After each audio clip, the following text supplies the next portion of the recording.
Hi guys, welcome back to ನುಲ್ಲಾಕ್ to Chamundi Betta. ಮೈಸೂರಿನ ಚಾಮುಂಡಿ ಬೆಟ್ಟಕ್ಕೆ ಇರುವಂತಹ ಶತಮಾನದ ಇತಿಹಾಸವಾದರೂ ಏನು, ಅದರಲ್ಲಾದಂತಹ ಬದಲಾವಣೆಗಳಾದರೂ ಏನು, ಈ ಬೆಟ್ಟದಲ್ಲಿ ಹಿಂದೆ ಇದ್ದ ಮೊದಲ ದೇವಸ್ಥಾನವಾದರೂ ಯಾವುದು, ನಂತರ ಕಾಲಕ್ರಮೇಣದಲ್ಲಿ ಅದು ಚಾಮುಂಡೇಶ್ವರಿ ಬೆಟ್ಟವಾಗಿ ಪರಿವರ್ತನೆಯಾದದ್ದು ಹೇಗೆ, ಚಾಮುಂಡಿ ಬೆಟ್ಟವು 1000ಕ್ಕೂ ಹೆಚ್ಚು ವರ್ಷಗಳಿಂದ ತಪಸ್ಸು, ಧ್ಯಾನ, ದೇವರ ಆರಾಧನೆಯ ಕೇಂದ್ರ. ಆರಂಭದಲ್ಲಿ ಇಲ್ಲಿ ಶಿವನ ಆರಾಧನೆಯೇ ಪ್ರಮುಖವಾಗಿತ್ತು. ಸಾಂಸ್ಕೃತಿಕ ನಗರಿ ಮೈಸೂರಿನ ಮುಕುಟವಾಗಿರುವ ಚಾಮುಂಡಿ ಬೆಟ್ಟಕ್ಕೆ ಸುದೀರ್ಘವಾದ ಪೌರಾಣಿಕ ಮತ್ತು ಐತಿಹಾಸಿಕ ಹಿನ್ನೆಲೆ ಇದೆ. ಪೌರಾಣಿಕ ಹಿನ್ನೆಲೆಯನ್ನ ನೋಡೋದಾದ್ರೆ, ಚಾಮುಂಡಿ ಬೆಟ್ಟಕ್ಕೆ ಪುರಾತನ ಕಾಲದಲ್ಲಿ ಮಹಾಬಲಾದ್ರಿ ಅಥವಾ ತ್ರಿಮುಕುಟ ಕ್ಷೇತ್ರ ಎಂದು ಕರೆಯಲಾಗುತ್ತಿತ್ತು. ಸ್ಕಂದ ಪುರಾಣದಲ್ಲಿ ಉಲ್ಲೇಖವಾಗಿರುವ 8 ಪವಿತ್ರ ಬೆಟ್ಟಗಳ ಪೈಕಿ ಇದು ಪಶ್ಚಿಮ ಭಾಗದ ಬೆಟ್ಟವಾಗಿದೆ. ಮೌರ್ಯ ಸಾಮ್ರಾಜ್ಯದ ಚಕ್ರವರ್ತಿ ಅಶೋಕನು ಕ್ರಿಸ್ತ ಪೂರ್ವ 3ನೇ ಶತಮಾನದಲ್ಲಿ ದಕ್ಷಿಣ ಭಾರತಕ್ಕೆ ಬೌದ್ಧ ಧರ್ಮ ಪ್ರಚಾರಕರನ್ನ ಕಳಿಸಿದಾಗ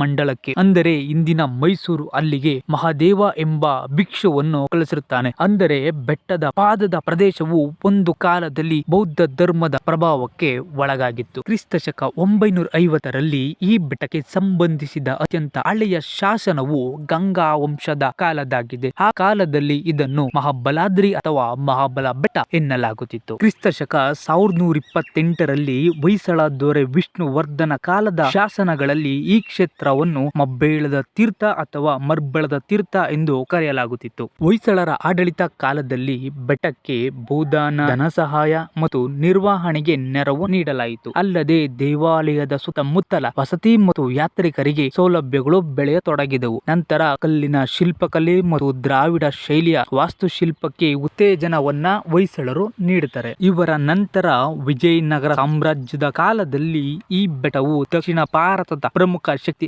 ಆರಾಧನಾ ಕೇಂದ್ರವಾಗಿ ಬೆಳೆಯಿತು. ಇವರ ಅವಧಿಯಲ್ಲಿ ನವರಾತ್ರಿ ಉತ್ಸವಗಳು ವಿಜೃಂಭಣೆಯಿಂದ ನಡೆಯತೊಡಗಿದವು. ಮೈಸೂರು ರಾಜವಂಶ 1399ರಲ್ಲಿ ಯದುಕುಲ ವಂಶಸ್ಥರು ಮೈಸೂರು ಸಂಸ್ಥಾನವನ್ನ ಸ್ಥಾಪಿಸಿದ ನಂತರ ತಾಯಿ ಚಾಮುಂಡೇಶ್ವರಿಯನ್ನ ತಮ್ಮ ಕುಲ ದೇವತೆಯನ್ನಾಗಿ ಸ್ವೀಕರಿಸುತ್ತಾರೆ. ಅಲ್ಲಿಂದ ಬೆಟ್ಟದ ಸುವರ್ಣ ಯುಗ ಆರಂಭವಾಯಿತೆಂದು ಹೇಳಲಾಗುತ್ತೆ. 1573ರಲ್ಲಿ ಚಾಮರಾಜ ಒಡೆಯರ್ ಅವರು ದೇವಿಯ ಪೂಜೆಗೆ ಹೋದಾಗ ಅವರಿಗೆ ಸಿಡಿಲು ಬಡಿದು ತಲೆಯ ಕೂದಲೆಲ್ಲ ಉದುರಿ ಹೋಗುತ್ತೆ. ಆದರೆ ದೇವಿಯ ಕೃಪೆಯಿಂದ ಪ್ರಾಣಾಪಾಯದಿಂದ ಪಾರಾದರೆಂಬ ಉಲ್ಲೇಖವಿದೆ. ನಂತರ 1659ರಲ್ಲಿ ದೊಡ್ಡ ದೇವರಾಜ ಒಡೆಯರ್ ಅವರು ಭಕ್ತರಿಗೆ ಬೆಟ್ಟ ಹತ್ತಲು ಅನುಕೂಲವಾಗುವಂತೆ 1000 ಕಲ್ಲಿನ ಮೆಟ್ಟಿಲುಗಳನ್ನ ನಿರ್ಮಿಸಿ ಕೊಡ್ತಾರೆ. ಅದೇ ದಾರಿಯಲ್ಲಿ 700ನೇ ಮೆಟ್ಟಿಲ ಬಳಿ ಕಪ್ಪು ಗ್ರಾನೈಟ್ ಶಿಲೆಯ ಏಕಶಿಲೆಯಲ್ಲಿ ಕೆತ್ತಲಾದ ಬೃಹತ್ ನಂದಿ ವಿಗ್ರಹವಿದೆ. ಆ ನಂದಿ ವಿಗ್ರಹ ಸುಮಾರು 16 ಅಡಿ ಎತ್ತರ, ಹಾಗೆಯೇ 25 ಅಡಿ ಉದ್ದ ಇದೆ. 1827ರಲ್ಲಿ ಮೈಸೂರಿನ ಪ್ರಸಿದ್ಧ ದೊರೆಯಾದಂತಹ ಮುಮ್ಮಡಿ ಕೃಷ್ಣರಾಜ ಒಡೆಯರ್ ಅವರು ಇಂದು ನಾವು ಕಾಣುವ ಭವ್ಯವಾದ ಪ್ರವೇಶ ಗೋಪುರವನ್ನ ನಿರ್ಮಿಸುತ್ತಾರೆ. ಅಲ್ಲದೆ ದೇವಾಲಯದ ಜೀರ್ಣೋದ್ಧಾರ ಮಾಡಿ ದ್ರಾವಿಡ ಶೈಲಿಯಲ್ಲಿ 7 ಅಂತಸ್ತುಗಳ ಬೃಹತ್ ಪಿರಮಿಡ್ ಆಕಾರದ ಗೋಪುರವನ್ನ ಕಟ್ಟಿಸುತ್ತಾರೆ. ಈ ಗೋಪುರದ ಶಿಖರದ ಮೇಲೆ ಚಿನ್ನದ ಲೇಪನವಿರುವ 7 ಕಳಶಗಳನ್ನ ನಿರ್ಮಿಸುತ್ತಾರೆ. ಚಾಮುಂಡೇಶ್ವರಿ ದೇವಸ್ಥಾನವನ್ನ ಭಾರತದ ಪ್ರಸಿದ್ಧ 18 ಮಹಾಶಕ್ತಿ ಪೀಠಗಳಲ್ಲಿ ಒಂದಾದ ಕ್ರೌಂಚ ಪೀಠ ಎಂದು ಪರಿಗಣಿಸಲಾಗುತ್ತದೆ. ಗರ್ಭಗುಡಿಯಲ್ಲಿ ಮಾರ್ಕಂಡೇಯ ಋಷಿಗಳಿಂದ ಸ್ಥಾಪಿಸಲ್ಪಟ್ಟಿದೆ ಎನ್ನಲಾಗುವ 8 ಭುಜಗಳ ಮಹಿಷ ಮರ್ದಿನಿ ಶಿಲಾ ಮೂರ್ತಿ ಇದೆ. ಮುಮ್ಮಡಿ ಒಡೆಯರು ದೇವಿಯ ಉತ್ಸವ ಮೂರ್ತಿಯನ್ನ ಕೂರಿಸಲು ಮರದಲ್ಲಿ ಸುಂದರವಾದ ಸಿಂಹ ವಾಹನ ಮತ್ತು ಬೆಳ್ಳಿಯ ಬಾಗಿಲುಗಳನ್ನ ದೇವಿಗೆ ಕಾಣಿಕೆಯಾಗಿ ನೀಡುತ್ತಾರೆ. 9ನೇ ಶತಮಾನದಿಂದ 13ನೇ ಶತಮಾನದವರೆಗೆ ಈ ಬೆಟ್ಟವು ಕಾಳಮುಖ ಮತ್ತು ಕಪಾಲಿಕ ಎಂಬ ಶೈವ ಪಂಥಗಳ ಪ್ರಭಾವಕ್ಕೆ ಒಳಗಾಗಿತ್ತು. 14ನೇ ಶತಮಾನದಿಂದ 15ನೇ ಶತಮಾನದವರೆಗೆ ಬೆಟ್ಟದ ಮೇಲೆ ಶ್ರೀ ಮಹಾಬಲೇಶ್ವರ ದೇವಸ್ಥಾನವೇ ಪ್ರಮುಖವಾಗಿತ್ತು. ದೇವಸ್ಥಾನದ ಹಿಂಭಾಗದ ಕಲ್ಲುಗಳಲ್ಲಿ ಇಂದಿಗೂ ತಾಂತ್ರಿಕ ಮುದ್ರೆಗಳನ್ನ ಕಾಣಬಹುದು. 1513ರಲ್ಲಿ ಬೆಟ್ಟದ ತುದಿಯಲ್ಲಿ ಭಕ್ತರಿಗೆ ಮತ್ತು ಪ್ರಾಣಿಗಳಿಗೆ ನೀರಿನ ಸೌಕರ್ಯ ಒದಗಿಸಲು ಬೆಟ್ಟದ ಚಾಮರಾಜ ಒಡೆಯರ್ ಅವರು ಹಿರಿಕೆರೆ, ಇಂದಿನ ದೇವಿ ಕೆರೆ ಎಂಬ ಕಲ್ಯಾಣಿಯನ್ನ ನಿರ್ಮಿಸುತ್ತಾರೆ. ಬೆಟ್ಟದ ಒಂದು ಭಾಗ ಈ ಹಿಂದೆ ಕುದುರೆಯ ಲಾಳದ ಆಕಾರದಲ್ಲಿದ್ದು ಮಳೆಗಾಲದಲ್ಲಿ ಸುಂದರವಾದ ಜಲಪಾತವನ್ನ ಸೃಷ್ಟಿಸುತ್ತಿತ್ತು. ಆಗ ನಾಲ್ವಡಿ ಕೃಷ್ಣರಾಜ ಒಡೆಯರ್ ಅವರು ಅಲ್ಲಿ ವಿಶ್ರಾಂತಿ ಪಡೆಯಲು ಈ ಕಣಿವೆಯ ಬಳಿ ಆಗ ಕಲ್ಲಿನ ಬೆಂಚೊಂದನ್ನ ನಿರ್ಮಿಸಿದ್ರು. 18ನೇ ಶತಮಾನದಲ್ಲಿ ಹೈದರಾಲಿ ಮತ್ತು ಟಿಪ್ಪು ಸುಲ್ತಾನನ ಕಾಲದಲ್ಲಿ ಮೈಸೂರು ನಗರದ ಮೇಲೆ ನಿಗಾ ಇಡಲು ಚಾಮುಂಡಿ ಬೆಟ್ಟವನ್ನ ವೀಕ್ಷಣಾ ಗೋಪುರವಾಗಿ ಬಳಸಲಾಗುತ್ತಿತ್ತು. ಟಿಪ್ಪು ಸುಲ್ತಾನ್ ಪರ ಧರ್ಮವಾದರೂ ಚಾಮುಂಡಿ ಬೆಟ್ಟದ ದೇವಸ್ಥಾನಕ್ಕೆ ಧಕ್ಕೆ ತರಲಿಲ್ಲ. ಬದಲಿಗೆ